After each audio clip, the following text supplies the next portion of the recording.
Hello friend, मैं Ram ji.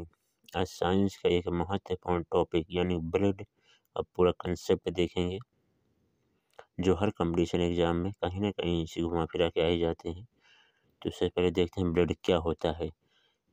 Blood एक तरल संयोजी ऊतक होता है। तो सबसे पहले ऊतक के बारे में जान लेते हैं। ऊतक जो होता है कोशिकाओं के समूह को ऊतक कहते हैं। कोशिकाओं के समूह को ऊतक, क्योंकि ब्लड होता है कई सारे कोशिकाओं को मिलकर बने होते हैं। ठीक है। अब ये सेल यानी कोशिका हमेशा बनते बिगड़ते रहते हैं, नष्ट होते रहते हैं, हमेशा परिपक्व होते रहते हैं। ठीक है।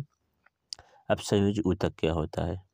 संयोजी ऊतक कोलेजन प्रोटीन जो होता है इससे बना होता है। ठीक। इसके बाद ब्लड जो लाल भी होता है, लाल किसके कारण होता है? हीमोग्लोबिन के कारण। और हीमोग्लोबिन में आयरन पाया जाता है। क्या पाया जाता है? Fe, iron. ये ब्लड अपारदर्शी भी होता है। इसका पीएच वैल्यू होती है 7.4, इसलिए इसका मान क्षारीय हो जाता है। और कोई भी क्षारीय वस्तु है तो नमकीन या कड़वा थोड़ा निश्चित होगा। ठीक है। एक वयस्क मनुष्य में रक्त शरीर के भाग का लगभग 7% रक्त पाया जाता है। और मेल में 5 से 6 लीटर ब्लड होता है। यदि फीमेल की बात करें तो वो मनुष्य से लगभग यानी मेल से लगभग आधा लीटर कम होता है। और ब्लड जो होता है दो पार्ट में डिवाइड किया जा सकता है। पहला होता है प्लाज्मा, और कोई भी ब्लड में प्लाज्मा 55% यानी कि 55% प्लाज्मा होता है। जो शेष बचा है 45% यानी कि 45% ये ब्लड सेल यानी कि रक्त कोशिकाएं होती हैं। और रक्त कोशिकाओं को ही आरबीसी में, डब्ल्यूबीसी में, प्लेटलेट्स में विभाजित किया जा सकता है। आरबीसी का हिंदी में कहते हैं लाल ब्लड सेल्स जिन कोशिकाएं। सफ़ेद रक्त कोशिकाएं प्लेटलेट्स को प्लेटलेट्स ही बोलते हैं। अगला जो है प्लाज्मा देख लेते हैं। प्लाज्मा क्या है? प्लाज्मा में जो मैंने इसके पहले बताया था 55% प्लाज्मा होता है रक्त में। तो ये तीन चीज़ ज़्यादातर इसको 3 भाग में सामान्यतः डिवाइड किया जा सकता है। पहला जो होता है वाटर, इसको 93%। और प्रोटीन होता है 6% के आसपास। ग्लूकोज, यूरिया, अदर जो होता है 1% के आसपास पाया जाता है। और यूरिया को ही यानी प्रोटीन को ही 3 भागों में डिवाइड कर सकते हैं। पहला भाग होता है फाइब्रिनोजन प्रोटीन। इसका निर्माण जो होता है लीवर में होता है। कहाँ होता है इसका निर्माण? लीवर में। जब शरीर से रक्त बाहर निकलने लगता है, फाइब्रिनोजन प्रोटीन और प्लेटलेट्स मिलकर रक्त को थक्का बना देती हैं। इसे रुधिर स्कंदन यानी ब्लड क्लॉटिंग कहते हैं। फाइब्रिनोजन ये प्रोटीन जो होता है जब रुधिर बाहर निकलने लगता है उसको रोकने का काम करता है। एल्बुलिन इसका काम होता है प्रतिरक्षा का, यानी कि प्रतिरक्षा काम करता है। एल्बुमिन जो होता है रक्त में हार्मोन अन्य पदार्थों का संचालन में काम करता है। और यदि रक्त बाहर थक्का जमता है फाइब्रिनोजन प्रोटीन कारण, तो रक्त के अंदर हमारे शरीर में जब रक्त प्रवाहित होता है वहाँ पास रक्त क्यों नहीं जमता? क्योंकि वहाँ पास हिपैरिन प्रोटीन पाया जाता है। अब इसका निर्माण कहाँ होता है? लीवर में होता है। लीवर में। ठीक। जो सीरम होता है, प्लाज्मा से फाइब्रिनोजन प्रोटीन निकाल दिया जाए तो उसको सीरम बोलते हैं। अब देख लेते हैं ब्लड सेल। प्लाज्मा कार्य पहले देख लेते हैं। प्लाज्मा आंतों से अवशोषित पोषक तत्वों को शरीर के विभिन्न अंगों तक पहुंचाने तथा विभिन्न अंगों से हानिकारक पदार्थों को उत्सर्जित अंगों तक लाने का कार्य करता है। ठीक।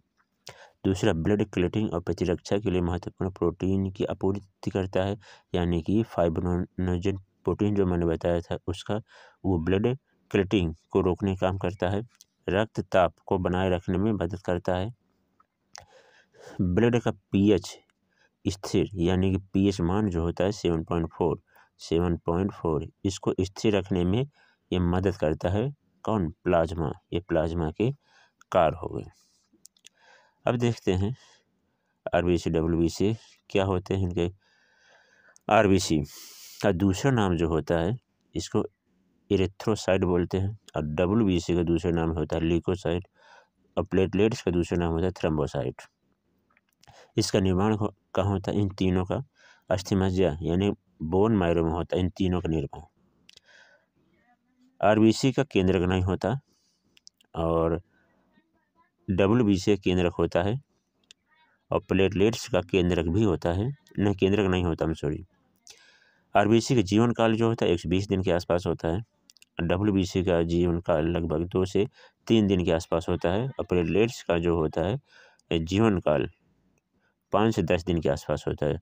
क्योंकि मैंने बताया था ये कोशिकाएं, ये सेल हमेशा यानी नष्ट होते रहते हैं, परिपक्व होते फिर बनते हैं, ठीक। इनका ये एक चक्र होता है, हर एक सेल का अलग अलग चक्र होता है। इनकी मृत्यु कहाँ होती है? यकृत में। आरबीसी की मृत्यु जो होती है लीवर में या प्लीहा में, इसको बोलते हैं स्प्लीन यानी कि लीवर। डब्ल्यूबीसी का जो मृत्यु होती है यकृत में, लीवर में होती है, और प्लेटलेट्स का जो मृत्यु होती है ये प्लीहा में यानी स्प्लीन में होती है। आरबीसी का जो कार्य होता है, कार्य भी देख लेते हैं। O2 को पहुंचाना और CO2 को वापस लाना, ये काम होता है। ग्लाइकोप्रोटीन एंटीजन के कारण ही रक्त में भिन्नता पाई जाती है। ये कहाँ पाया जाता है? डब्ल्यूबीसी में पाया जाता है। डब्ल्यूबीसी में पाया जाता है। एक और कार्य होता है RH जो फैक्टर होता है, RH फैक्टर भी आरबीसी में ही पाया जाता है। RH फैक्टर भी आरबीसी में पाया जाता है, सॉरी, ठीक है। अब देख लेते हैं डब्ल्यूबीसी।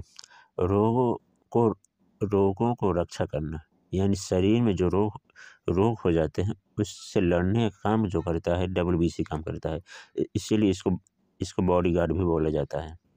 और प्लेटलेट्स जो काम करते हैं, रक्त थक्का बनने में मदद करता है, यानी कि जब रक्त किसी हमें शरीर में कट लग जाने पर जो रक्त बाहर निकलने लगता है, तो मैंने बताया पिछले वाले स्लाइड में, फाइब्रोनोजन प्रोटीन और प्लेटलेट्स दोनों मिलकर रक्त को थक्का यानी जमा देती हैं। इसलिए रक्त का जिससे हमारे शरीर से रक्त बाहर नहीं निकल पाता, ठीक। अब अगला देख लेते हैं इनकी कमी से होने वाले क्या रोग होते हैं। अब पहले देख लेते हैं आरबीसी में विटामिन B9, यदि हमें शरीर में विटामिन B9 यानी फोलिक एसिड कम हो जाता है तो उसमें आरबीसी या हीमोग्लोबिन कम हो जाता है। जब हीमोग्लोबिन कम हो जाता है तो रक्त अल्पता रोग हो जाता है या एनीमिया उसको बोलते हैं, जो सामान्यतः रक्त में 100 ml में 15 ग्राम हीमोग्लोबिन होना चाहिए, बल्कि 12 ग्राम से कम होने पर एनीमिया रोग निश्चित तौर पर हो जाएगा।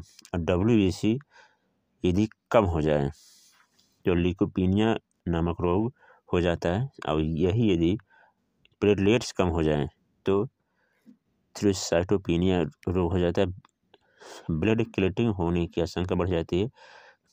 बहते बहते यह खून नाक या त्वचा से बाहर आने लगता है, यानी कि ब्लड को रोकने का काम करता है। यदि यही संख्या कम हो जाएगी तो यानी ब्लड बहने की संख्या जो होती है ज़्यादा बढ़ जाएगी। यदि अधिक हो जाए तो इसको पॉलीसाइथेमिया कहते हैं, और यदि डब्ल्यूबीसी कम अधिक हो जाए तो उसको बोलते हैं ल्यूकीमिया। और यही यदि प्लेटलेट्स यदि अधिक हो जाएं तो उसको बोलते थ्रोम्बोसाइटोसिस। खून में थक्का बनना शुरू हो जाता है, जिससे दिल के दौरे, किडनी फेल आशंका बढ़ जाती है। ये हो गए कम या अधिक होने। यदि आरबीसी डब्ल्यूबीसी प्लेटलेट्स यदि कम या अधिक हैं तो उनसे होने वाले रोग। अब देखते हैं ब्लड ग्रुप क्या होते हैं। ब्लड ग्रुप जो होता है इसकी खोज कार्ल लैंडस्टीनर ने की थी। यूएसए के एक वैज्ञानिक है, इसलिए इसको नोबेल पुरस्कार भी दिया गया बाद में। किसी व्यक्ति के ब्लड ग्रुप उसके जीन पर निर्भर करता है। आरबीसी के ऊपर एक विशेष प्रकार की संरचना प्रोटीन की पाई जाती है, जिसे ग्लाइकोप्रोटीन या एंटीजन कहते हैं। कहाँ, याद रखना, आरबीसी के ऊपर। इसी कारण ही रक्त में भिन्नता पाई जाती है।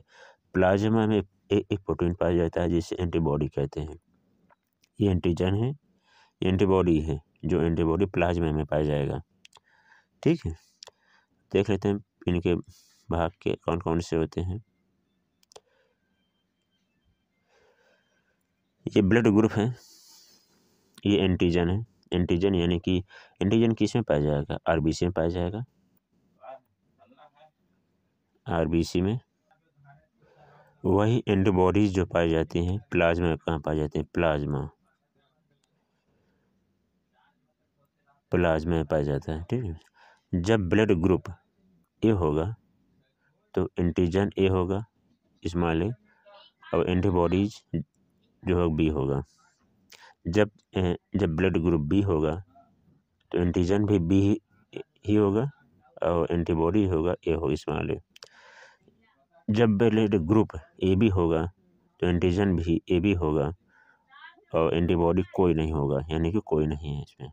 जब ब्लड ग्रुप ओ होगा तो एंटीजन कोई नहीं होगा और एंटीजन कोई नहीं होगा और एंटीबॉडी जो ए और बी दोनों होंगे। तो यानी कि ब्लड ग्रुप और एंटीजन सेम होते हैं। ठीक है, और एंटीबॉडी उसके जस्ट विपरीत होता है। ओके, अब देख लेते हैं जो यानी कि माता पिता का ब्लड ग्रुप अलग अलग है या सेम है, कुछ भी है, तो उनके बच्चे में कौन सा ब्लड ग्रुप आएगा, कौन सा ब्लड ग्रुप होने की संभावना होगी, ये देख लेते हैं। यदि माता पिता दोनों का ब्लड ग्रुप ओ है, माता पिता दोनों का ब्लड ग्रुप यदि ओ है तो बच्चे का ब्लड ग्रुप ओ ही होगा। ठीक है, यदि माता पिता में एक का ओ है और दूसरे का ए है, या फिर दोनों का ब्लड ग्रुप ए है, तो बच्चे का ब्लड ग्रुप जो होगा होने जो संभावना होगी ओ होगा या फिर ए होगा, इन दोनों में से किसी एक होगा। यदि माता पिता में एक का ब्लड ग्रुप ओ है, दूसरे का बी है, या फिर दोनों का बी है, तो बच्चे के ब्लड में ग्रुप होने की संभावना जो होगी ओ होगी या बी होगी। यदि माता पिता इन दोनों में से एक का ब्लड ग्रुप ए है, दूसरे का बी है, तो बच्चे में ओ हो सकता है, ए हो सकता है और बी हो सकता है, ए बी हो सकता है। इन चारों में से कोई भी एक हो सकता है। यदि माता पिता में ओ किसी एक का ब्लड ग्रुप ओ और दूसरे ब्लड ग्रुप ए बी है, तो बच्चे में ए हो सकता है या बी हो सकता है, इन दोनों में से किसी एक ही होगा। यदि माता पिता में एक का ब्लड ग्रुप ए और दूसरे का ए बी है, या फिर बी है एक का या दूसरे का ए बी, या दोनों का ए बी है, तो बच्चे का ब्लड ग्रुप जो होगा वो ए होगा या फिर बी होगा या फिर ए बी होगा। यानी कि इसमें हमें समझ में आया, यदि माता पिता इन दोनों में से किसी का ब्लड ग्रुप ए बी है, तो याद रखना बच्चे के ब्लड में ओ ग्रुप नहीं हो सकता, ये चीज़ याद रखना है। ये कन्फर्म हुआ, यानी कि माता पिता में से किसी एक का ब्लड ग्रुप ए बी है, तो बच्चे के ब्लड ग्रुप में ओ ग्रुप नहीं हो सकता, ओ ग्रुप होने की संभावना 0 यानी कि नहीं होती। अगला देखते हैं, ब्लड ट्रांसफ्यूजन इन मैन, यानी कि जो एक व्यक्ति दूसरे व्यक्ति को रक्त देता है या फिर लेते हैं, वो कैसे होता है, कौन व्यक्ति किस ब्लड ग्रुप को दे सकते हैं। जैसे ओ कोई ब्लड ग्रुप ओ वाला व्यक्ति है, ठीक है, ओ वाला है, तो ये ए वाले को दे सकता है और बी वाले को भी दे सकता है। ठीक है, और ये ए वाला जो व्यक्ति है वो ए बी को दे सकता है, बी वाला भी ए बी को दे सकता है, और ओ वाला डायरेक्ट ए बी को भी दे सकता है, और ये ओ वाला ओ को आपस में मतलब ले दे सकते हैं, ए वाला ए को आपस में ले दे सकते हैं। ठीक है, और बी वाला भी आपस में ले दे सकते हैं, AB वाला भी आपस में ले दे सकते हैं। तो इसमें क्या साबित हुआ, तो यानी कि O जो हुआ हमारा, O यूनिवर्सल डोनर है, यानी कि सर्वदाता है। ठीक है, वो कौन सा हुआ, सर्वदाता हुआ, क्योंकि ये O होता है सबको दे सकता है, A को दे सकता है, इसको B को दे सकता है, AB को दे सकता है, O को दे सकता है, सभी को दे सकता है। जो AB हुआ यानी कि AB क्या हुआ, यूनिवर्सल एक्सेप्टर हुआ, यानी कि सर्वग्राही हुआ। ठीक है, सर्वग्राही यानी कि यूनिवर्सल एक्सेप्टर हुआ। ठीक है, अब देखते हैं RS फैक्टर क्या होता है। इसकी खोज कार्ल लैंडस्टीनर और वीनर, दो वैज्ञानिक मिलकर खोज किया था। RS फैक्टर एक बंदर पर प्रयोग किया गया था, एक बंदर में ये सबसे पहले देखा गया था। ठीक है, ये RBC में ही पाया जाता है। RBC में RH दो प्रकार के होते हैं, RH जो फैक्टर होते हैं दो प्रकार के होते हैं। जिन मनुष्य के RBC में RH होता है उसे RH पॉजिटिव कहते हैं, जिन मनुष्य के RBC में RH नहीं होता उसे RH नेगेटिव कहते हैं। याद रख, मनुष्य के रक्त में RH की एंटीबॉडीज नहीं होती, यानी कि उसके विपरीत प्रक्रिया वाली जो होता है एंटीबॉडीज वो नहीं होती। RH positive blood RH negative के व्यक्ति को नहीं दिया जा सकता, यानी कि RH प्लस वाला जो व्यक्ति होगा RH माइनस वाले व्यक्ति को नहीं दे सकता अपना रक्त। इसके और थोड़े से यानी विस्तार पूर्वक जानते हैं। यदि RH नेगेटिव के शरीर में RH पॉजिटिव ब्लड पहुंचा दिया जाए तो पहले बार में रुधिर थक्का नहीं बनता, क्योंकि प्लाज्मा में एंटीबॉडी बन जाती हैं। अगर दूसरी बार फिर से RH पॉजिटिव ब्लड दिया जाए तो ब्लड चिपकने लगता है, दोनों क्रिया करके एंटीबॉडी और RH पॉजिटिव, तो रुधिर थक्का बन जाएगा, जिससे RH नेगेटिव वाले व्यक्ति की मृत्यु हो जाएगी। यानी कि यदि RH पॉजिटिव वाला व्यक्ति RH नेगेटिव वाले व्यक्ति को नहीं देना चाहिए। यदि दे दिया तो पहली बार में दिक्कत नहीं होगी, जब दूसरी बार होगा तो रक्त आपस में चिपकेंगे, रक्त में ही थक्का बन जाएगा, जिससे व्यक्ति की मृत्यु हो जाएगी। ठीक है, वही देखते हैं और थोड़ा। यदि RH पॉजिटिव पुरुष की RH नेगेटिव स्त्री से शादी हो जाए तो उनकी प्रथम संतान समान होगी, परंतु एक के बाद अन्य सभी संतानों की भ्रूण अवस्था माता के गर्भाशय के अंदर रक्त का थक्का बनने के कारण मृत्यु हो जाती है। इस रोग को एरिथ्रोब्लास्टोसिस फिटाइलिस कहते हैं। इस रोग से बचने के लिए प्रथम बच्चे के जन्म के बाद प्लाज्मा से तय अत्यंत प्रभावकारी RH नेगेटिव एंटीबॉडी माता के रुधिर में इंजेक्ट किया जाता है। यह उन RH एंटीजन को नष्ट कर देते हैं जो पहले से उत्पन्न हो गए थे। यानी कि यदि RH पॉजिटिव पिता है, RH नेगेटिव माता है, यदि इन दोनों आपस में शादी कर लेते हैं तो पहला बच्चा जो होगा समान होगा, दूसरे बच्चे में जो होगा उसमें पहले से एंटीबॉडीज बन जाते हैं, इसलिए दूसरा बच्चा होगा गर्भाशय में ही उसकी मृत्यु हो जाएगी। इससे बचने के लिए एंटीबॉडी यानी माता के शरीर में, माता के रक्त में एंटीबॉडी दी जाती है, जिससे एंटीबॉडीज और एंटीजन दोनों मिलकर उसको निष्क्रिय कर दे, यानी कि जो दूसरा बच्चा हो समान की अवस्था में हो पाए। ठीक है, अब और देखते हैं थोड़ा।